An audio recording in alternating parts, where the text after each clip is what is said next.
FIM FM. Mirador, c'est barbant. Les antivaleurs sous les fourches codines de nos chroniqueurs. Est-ce que c'est barbant l'attitude d'Alaï Selou? Alors l'autre bonjour très rapidement. Oui. C'est à l'ancien directeur de l'information et des relations publiques au ministère de la Défense nationale. Je vais parler de Aladji Selou Camara, l'ancien directeur de la DIRPA. Qu'est-ce qu'il a fait, mon maître? Abouakar, mais ce qu'il a fait. Mais il manque de courage, ce monsieur. Oui. Vous avez écouté les propos que ce monsieur a tenus. Je vais citer. Je cite. Je me souviens, le 5 septembre, avoir rappelé les chefs de certaines unités combattantes pour demander d'arrêter le combat. Quelle est l'opportunité de cette communication? j'ai vu cela circuler hier. Elle est inopportune, ça manque de courage, ça manque de cohésion. Non, je me suis demandé est-ce que ça vient de lui? Mais ça vient de lui, parce qu'il disait même que le bâtiment s'appelle le bâtiment Louis-Auguste Leroy. Ça veut dire que ce monsieur... Moi j'avais beaucoup d'estime et beaucoup d'admiration beaucoup de respect pour le confrère qu'il est. Le grand journaliste. Non, c'est quand même grave. C'est la tenue, c'est proposé. Il est très passé grave. carrément à côté. Ouais. Il n'a pas été, ça veut dire qu'il n'a jamais été loyal, il n'a jamais été fidèle vis-à-vis de... Non, je vous dis carrément parce que... Il ne lui revient pas quand même. Il ne lui revient pas. Non. Il ne lui revient pas. Il ne lui revient pas. Non, de quel droit? Non, attention. Non, de quel droit? Mais ça veut dire qu'il n'a pas été loyal. Il faut s'assumer. De quel droit? Il n'a pas le droit de le dire. De quoi je m'en mêle? Non, de quoi je me mêle quand même. C'est pas possible. Son fils non. avec le président Non, Talibé. Il ne peut pas se permettre, il ne peut pas dire, et sur la place publique, pas affirmer sur la place publique, je me suis permis le 5 septembre d'appeler des unités combattantes pour leur demander d'arrêter le combat. Est-ce qu'il est la voix autorisée? Mais où est la loyauté, Talibé? Mais où est la loyauté? Où est la sincérité dans la collaboration? C'est pas possible. Le conflit, c'est autour du terme loyauté. D'abord, si tu fais fini, je peux intervenir. Souffrez de l'entendre. Souffrez de l'entendre, monsieur, s'il te plaît. Oui. Des armées.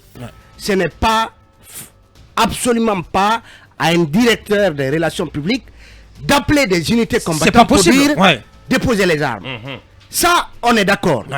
Alors, aujourd'hui, ce dont il est question suite à cette sortie, ça prouve en réalité qu'il y a des dysfonctionnements graves dans cette armée si, justement, des unités combattantes peuvent être appelés par un directeur de l'information et sommés de déposer les armes. C'est extrêmement grave. Parce que ce que ça sous-entend son message, ça veut dire que il se voit aujourd'hui éjecté de son poste, alors qu'il estime avoir joué quand même un rôle dans l'avènement du CNRD. C'est ça le message. C'est un peu ce message, c'est cette démarche-là, justement, qui consiste un peu à faire les yeux doux au CNRD pour dire que il est vrai que je suis dégommé, mais pour autant, j'ai contribué à vous faciliter la tâche et donc je ne mérite pas, ou en tout cas, après ici, honnêtement, moi je ne reconnais pas. Je n'ai pas reconnu Aladji Selou. Je n'ai pas reconnu Aladji Selou. Et moi j'ai vu aussi, Talibé, si tu veux. Moi j'ai vu aussi la photo qu'il a postée.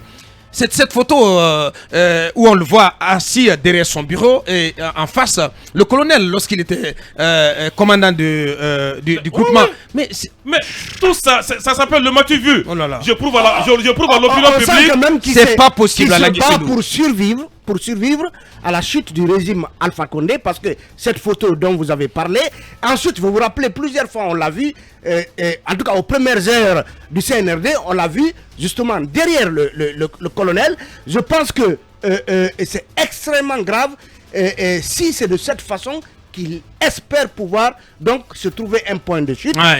C'est une faute grave parce qu'ici on a parlé du rôle que le chef d'état-major, l'ancien, aurait joué, parce que pour beaucoup, vous vous rappelez, nous avons pour dire que son attitude responsable a évité d'empirer la situation pendant ces événements. Pendant les affrontements du 5 septembre. C'est le chef d'état-major. Il est habilité à cela. Mais un directeur de l'information qui s'est permis autant de rôles dans justement cette journée sabbatique du 5 septembre, c'est extraordinaire.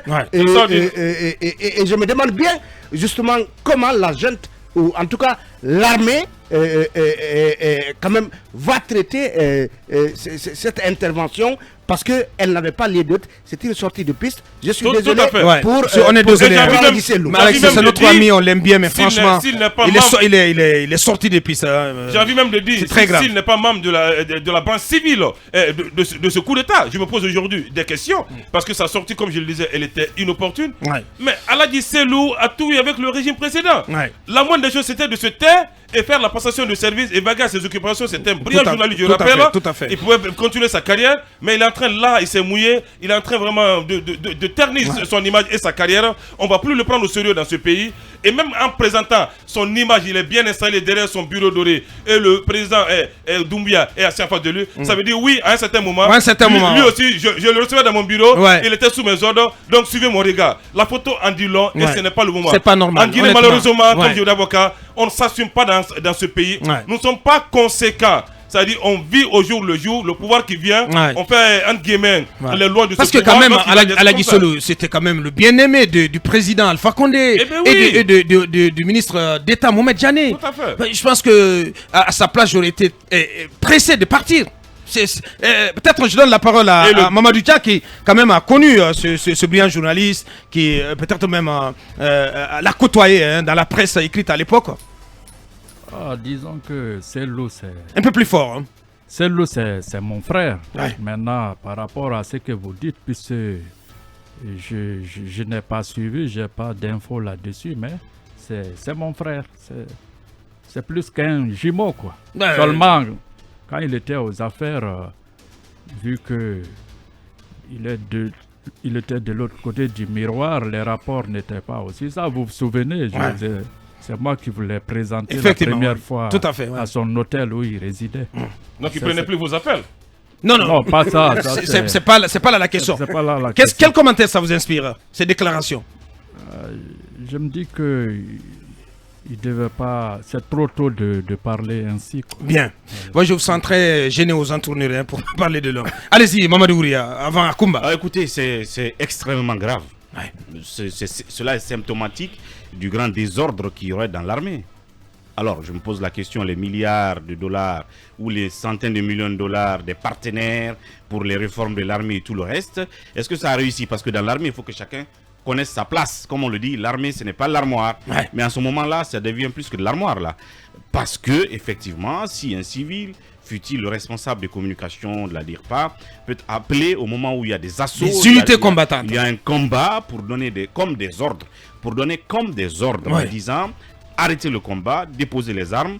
Et ben, je me demande quelle est la fonction donc du chef d'état-major de l'armée et de le fameux commando Faré et je ne sais pas quoi d'autre. Donc c'est très très grave. Je pense qu'il aurait pu se passer de ce genre de communication, honnêtement. Mais comme Talibé l'a dit, il y a une sorte de message subliminal derrière, ou sinon d'implicite, c'est de dire oui, d'une façon ou d'une autre, je vous ai peut-être aidé, n'est-ce pas, à accéder à votre objectif de capturer le président. Vous auriez dû peut-être me reconnaître cela en me laissant ici. En me laissant à mon poste.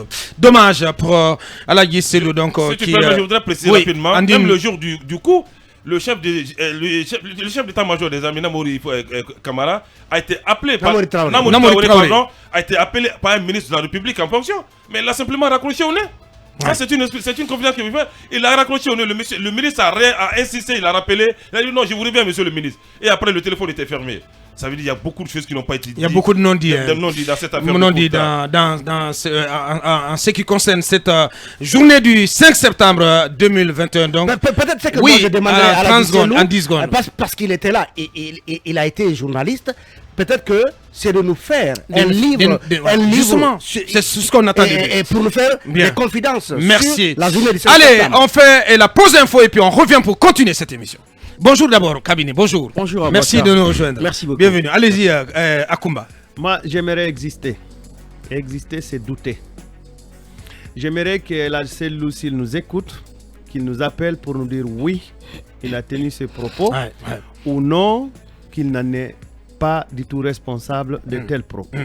Peut-être que nous, on va l'appeler, on va demander à Ibrahim Babin de tenter de l'avoir, qu'il nous confirme ou pas ces propos-là. Allez-y. Alors, j'avance sur ces deux pistes. S'il l'a dit, ça veut dire que ceux qui l'ont nommé ont échoué. Parce qu'ils ne lui ont pas imposé un contrat qui lui mettrait sous réserve de se prononcer dans certaines situations. S'il l'a dit, c'est qu'il a servi à un corps dont il est étranger et dont il n'a pas appris à connaître. Dans l'armée, on ne bavarde pas.